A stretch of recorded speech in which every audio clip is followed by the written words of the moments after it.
خواتین کا مسئلہ، بہت سے لوگوں کو کیا ہے یہ بات سمجھ ہی آئی نہیں کہ اللہ نے دراصل مرد کو 2 حصے کیوں رکھا وراثت میں، عورت کو 1 حصہ کیوں رکھا؟ سمجھتے ہیں کہ شاید شریعت کی غلطی ہوئی ہے۔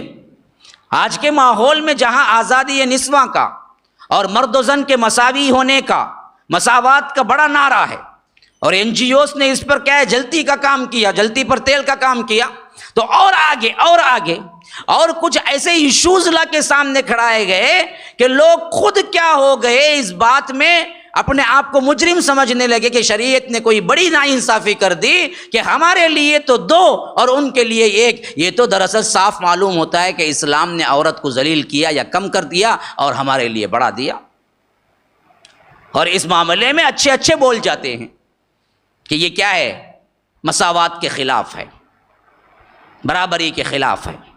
مرد عورت جو برابر ہیں، جو آج جمہوریت بولتی ہے، آج نئی نسل بولتی ہے، اسلام دراصل اس کو روکتا ہے۔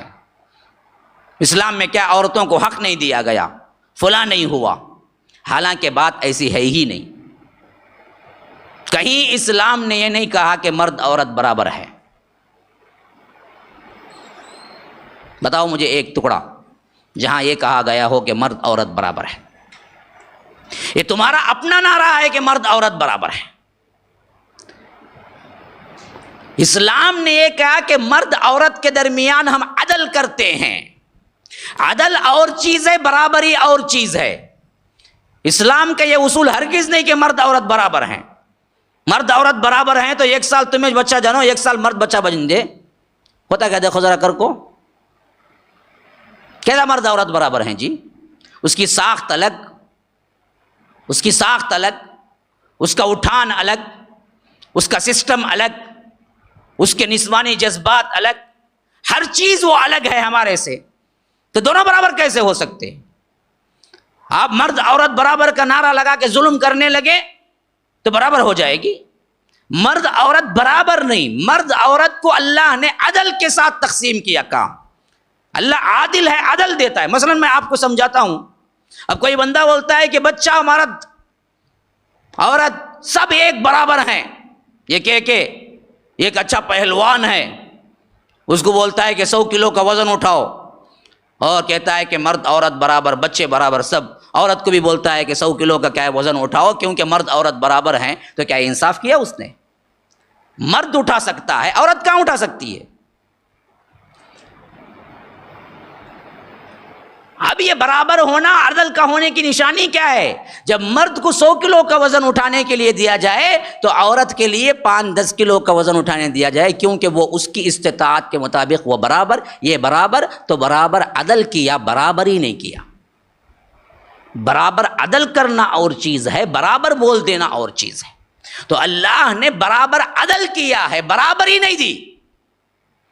بہت سے کام میں ہم آگے ہیں، وہاں عورتوں کا سوال ہی نہیں ہے، اور بہت سے کام میں عورتوں کو آگے رکھا، وہاں مردوں کا سوال ہی نہیں ہے۔ کیوں؟ یہ ان کے لائق تھا، وہ کام تو ان کو دیا، جو ہمارے لائق تھا کام وہ ہم کو دیا۔ تو مرد عورت برابر نہیں، مرد عورت کے درمیان اسلام عدل کرتا ہے۔ ہاں، خاندان کو بنانا، پکانا، گھر کی ملکہ بنانا اس حیثیت سے کیا کہ یہ ممتاز کیا کہ عورت کے اوپر ایک ذمہ داری نہیں ڈالی، لیکن مرد کے اوپر پوری ذمہ داریاں ڈالی کہ اس کو کھلانا پلانا، بچوں کی دیکھ بھال کے لیے پیسہ خرچ کرنا وہ پوری تیری ذمہ داری ہے، باہر نکل کے کمانے کی پوری ذمہ داری مرد پہ ڈالی، اندر رہ کے گھر بنانے کی پوری ذمہ داری عورت پہ ڈالی، کیونکہ وہ اس کے قریب ہے، یہ اس کے قریب ہے۔ اللہ نے دونوں میں عدل کیا، برابری نہیں کی۔ یہ عدل کا تقاضا تھا کہ وہ نہیں کما سکتی تھی، اور کمانے کے لیے نکلنا فتنہ تھا، اس کی عصمت جا سکتی تھی، اس کی جان جا سکتی تھی، وہ اس کے لائق نہیں تھا، تو وہ اللہ نے نہیں دی۔ کسی عورت پر ایک پائی کمانے کی ذمہ داری بھی اسلام نے نہیں تھی، خواہ وہ بیٹی ہو، خواہ وہ بیٹی ہو، خواہ وہ ماں ہو، خواہ وہ بیوی ہو، خواہ وہ کسی اور شکل پہ ہو، کسی عورت پہ ایک پائی کی ذمہ داری اللہ نے نہیں دی، شریعت نے نہیں دی۔ تم ڈال لیے یہ اور بات ہے، شریعت نے نہیں دی۔ بیٹی رہے گی کہ تو باپ کے اوپر ذمہ داری ڈالی کہ بیٹی کو پالو، جب تک بیٹی رہے گی. بیٹی بڑی ہو کہ کیا ہے شوہر کے ساتھ چلے گی تو شوہر پر ذمہ داری ڈالی کہ وہ دیکھے. شوہر نہیں ہے، اگر کچھ ہو گیا وہ باپ کے لیے آئی پھر واپس تو پھر باپ پر ہی ذمہ داری ڈالی کہ اللہ تعالیٰ اس کو خوش و خرم رکھے. اللہ کے رسول نے فرمایا جس بیٹی کو تم کر کے دیے وہ بیٹی پھر تمہارے گھر آ گئی تو وہ باپ بڑا خوش قسمت ہے جو اس کے منہ میں ایک لقمہ ڈالتا بھی ہے تو اللہ اس کو اجر دیتا ہے.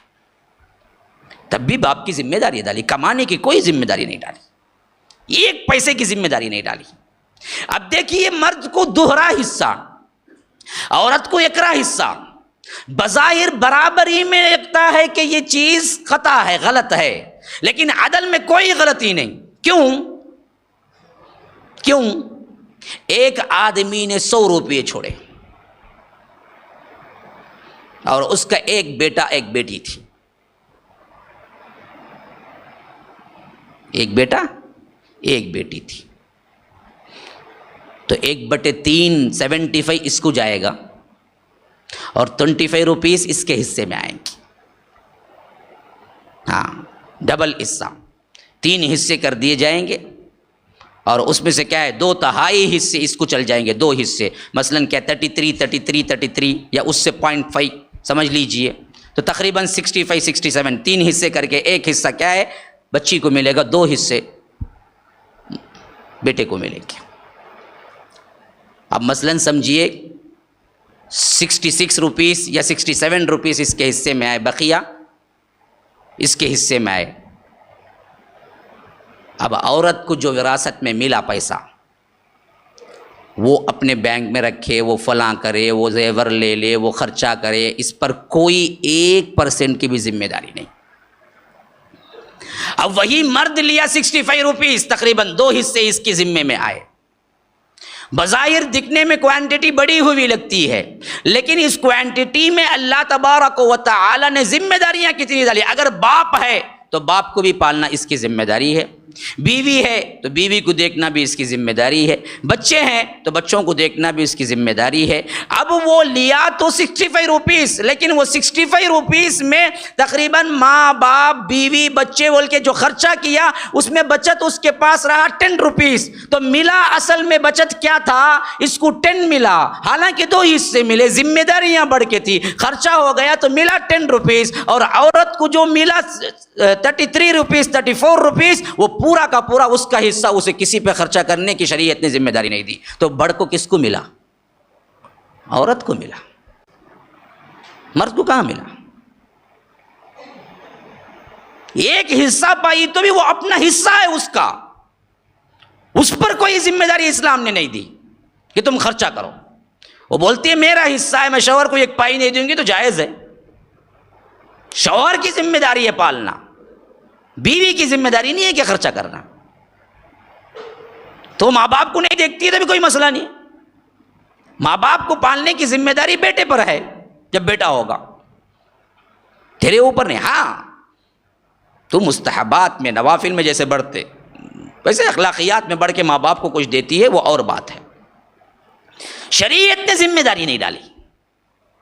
تو اس حیثیت سے بات بالکل واضح ہے کہ وہ اکھرا پاتے بھی ہیں تو وہ ان کا اپنا ہے، مرد دوہرا پاتا بھی ہے تو اس کے اوپر ہزاروں ذمہ داریاں ہوتی ہیں جس کو وہ پورا کرنا پڑتا ہے. اس کو اٹھا کے ہم کیا ہے برابری کی نیت سے سمجھ کے کیا ہے اسلام پر تانے دینا کہ یہ کیا چیز ہے جی، مرد کو دوہرا ملا ہم کو اکھرا ملا. ہرگز نہیں، یہاں برابری نہیں ہوئی لیکن عدل ہوا. آپ سمجھتے ہیں برابری ہونا یہ غلط اصول ہے. برابری ہونا، اسلام نے کبھی یہ نہیں کہا کہ عورت اور مرد برابر ہیں. اسلام نے کہا کہ عدل کرتا ہے رب، تو یہ عدل کے مطابق برابر فیصلہ ہوا کہ آپ کو اکھرا ملے کیونکہ جو ملے وہ تمہارا ہے، اور مرد کو دوہرا ملے لیکن جتنا بھی ملے وہ دوسروں پہ خرچہ کرنے کے لیے ملتا ہے. اس کی ذمہ داریاں ہیں، وہ نہ کرے گا تو کل پوچھو گی اس پر. اسی طرح اب تیسرا مسئلہ دیکھیے یہی عورتوں کے سلسلے میں. مرد کی ایک گواہی ہے تو شریعت نے کہا کہ عورت اگر ہوگی اس کے مقابلے میں تو 2 عورتیں ایک مرد کی گواہی کے برابر ہیں. کیوں؟ ان تضل احداہما فتذکر احداہما الاخری، کیونکہ ان کے اندر بھلاٹ زیادہ ہے، ایک بھول جائے تو دوسری اس کے لیے یاد دلا دے گی. اب شریعت نے یہاں پر بھی برابری نہیں کی، عدل کیا ہے۔ کوئی یہ نہیں کہہ سکتا کہ کیا ہے اس میں عورت کو کیا ہے کمتر کر دیا گیا یا عورت کو کیا ہے ذلیل کیا گیا۔ عورت کو دو عورتوں کی گواہی ایک مرد کے برابر اس وجہ سے قرار دیا گیا، عورت کے ذہن کو اللہ نے کہا کہ میں نے بنایا، میں نہیں جانتا کیا، وہ دراصل بھول جانے کی بیماری میں ہے۔ مرد سے زیادہ کون بھولتے؟ عورتیں بھولتے۔ جن کو عورتوں سے سابقہ پڑا ہے یا جو شادی شدہ ہیں ان کو اچھی طرح معلوم ہوگا، چابی دیکھو ہونے پر کہاں جی رکھے، مجھے کہاں جی دیے تمہیں، ارے دیا نا جی اب ہاتھ میں، نہیں نہ دیے دینا تمہیں، کہاں دیے، دیکھو جی ہاتھ میں جو کھول کو دو جو مٹھی ہو دیے گی تمہیں، مجھے معلوم ہی نہیں، مجھے چھوٹی چھوٹی باتوں میں بھول جاتی ہے۔ بھولنے کا خطرہ زیادہ ہے، یہ نفسانی اعتبار سے بھی سائنسی اعتبار سے بھی بالکل صحیح ہے آج۔ اور اللہ تبارک و تعالیٰ جب بنایا تھا، اللہ نہیں جانتا عورت کی صفات کو، اس سے زیادہ کون جانتا ہے؟ تو اللہ نے کہا کہ یہ کیا چیز ہے، ان کو بھولنے کا خطرہ ہے، تو ایک شہادت مرد دے تو کافی ہے، لیکن جب عورت دے تو ایک کی نہیں مانی جائے گی، دو دیں گے تو مانی جائے گی، کیونکہ بھول جائے تو دوسری یاد دلا دے کہ دیکھو ایسا نہیں دیکھا تھا تم نے، ایسا دیکھا تھا۔ تو یہاں پر بھی برابری نہیں ہے، لیکن یہاں پر عدل ہے۔ اور یہ غلط نعرہ ہے ہمارا شریعت کو سمجھنے کا کہ اسلام نے مرد عورت کو برابری دے دی، برابری نہیں دی، عدل دیا، عدل۔